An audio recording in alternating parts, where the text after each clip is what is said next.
Quand je vois le président de la fédération qui vient tout le match haranguer l'arbitre et qu'on lui dit mais vous vous rendez compte ce qu'ils sont en train de faire et que tout le monde m'esquive, tout le monde fait semblant de ne pas comprendre, l'un après l'autre. Je l'explique à tout le monde, à l'extérieur, sur le terrain, en rentrant dans les coulisses. J'explique ça à tout le monde et tout le monde fait semblant. Où on a vu dans le monde, dans le football mondial, un dirigeant descendre, parler avec les arbitres de touche, et ils font comme si de rien n'était. Monsieur Belmadi, vous rentrez dans l'histoire en étant le premier entraîneur algérien à être éliminé 2 fois de suite en CAN au premier tour. Mais ce qui m'intéresse, c'est pas vraiment la question d'émission ou pas. Ce qui m'intéresse, c'est par rapport au contenu justement de.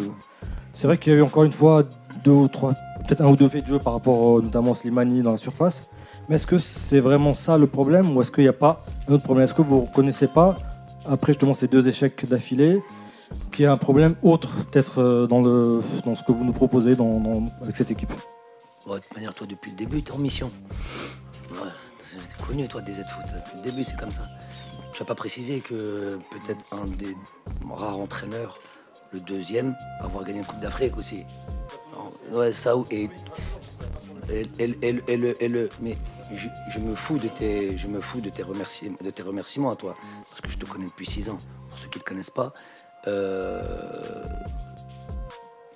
ta question, on n'a pas, je sais même pas quoi répondre à ça. Si c'est pour démarrer comme ça, pour moi c'est pas du journalisme. Toi, t'es en mission depuis le début, je te l'ai déjà dit de toute manière.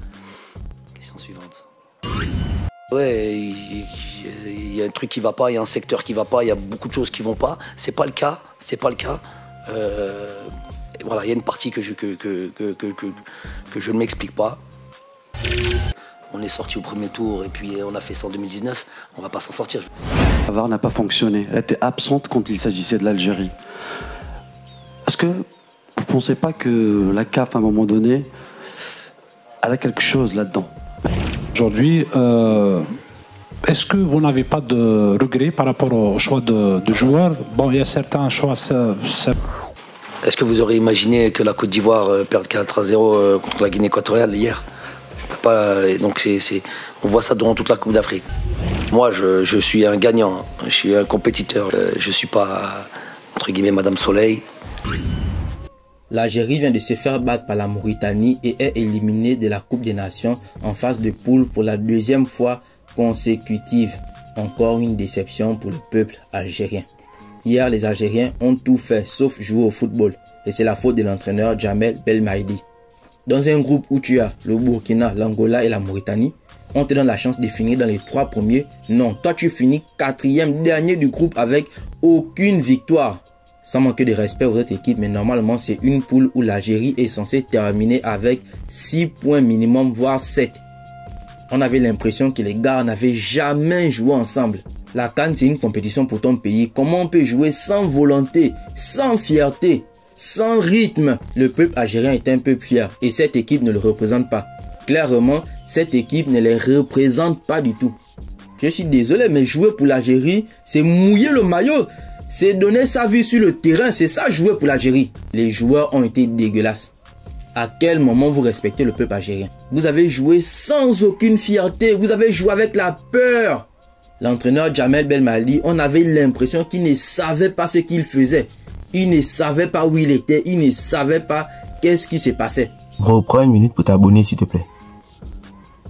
Son schéma tactique n'avait aucune cohésion. Ses choix étaient catastrophiques. Et pourtant, il a tellement de joueurs de bonne classe. Il a mis des joueurs à des postes qui n'ont jamais joué. Il fait rentrer Mahrez à droite. Il fait rentrer Ounas en numéro 10. Un poste qui n'a jamais joué de toute sa carrière. La défense algérienne n'a clairement pas été au niveau. Le milieu de terrain inexistant. Hyper vide. Le néant. Quel a été l'apport de Riyad Mahrez dans ce match? À part rater les dribbles et perdre les ballons. Ça fait plus de 1 an et demi qu'il ne fout plus rien en sélection. Je me demande s'il voulait vraiment jouer pour l'Algérie. C'est bien beau de faire, je n'entends rien sur les réseaux. Mais nous, ce qu'on demande, c'est de voir sur le terrain et on n'a rien vu, rien vu. Il refuse de mouiller le maillot sur le terrain. Il y a une contre-attaque pour la Mauritanie. Le gars est là, il regarde, il trottine. Et c'est un gars comme ça que vous donnez le brassard.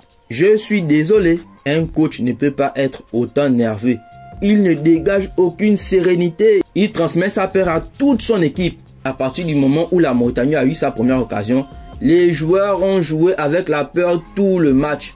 Et dès qu'ils ont encaissé le but, ils se sont littéralement chiés dessus.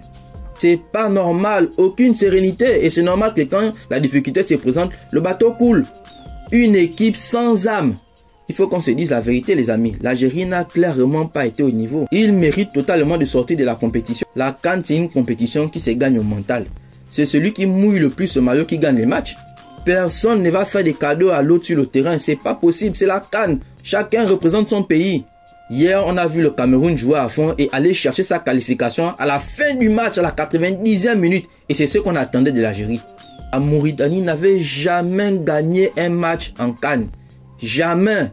Vous avez entendu ce que le coach de la Mauritanie a dit après la défaite face à l'Angola. Coach, le match est là, c'est dans 3 jours. Vous pensez que vous avez le temps pour préparer vos joueurs à... Demandez à Djamel Benali de se préparer. Ça montre clairement que l'Algérie ne fait plus peur à personne. L'Algérie ne fait plus peur à aucune nation. Même les petites nations n'ont plus peur de l'Algérie. Aucune victoire en CAN depuis 2019. Ce n'est pas du tout normal. Bref, il va falloir reconstruire, se poser les bonnes questions, prendre les bonnes décisions. Il y a des gens qui doivent être virés. C'était tout pour ces débriefs. On se capte pour une prochaine vidéo. Et merci à toutes les personnes qui regardent mes vidéos et qui s'abonnent. Peace.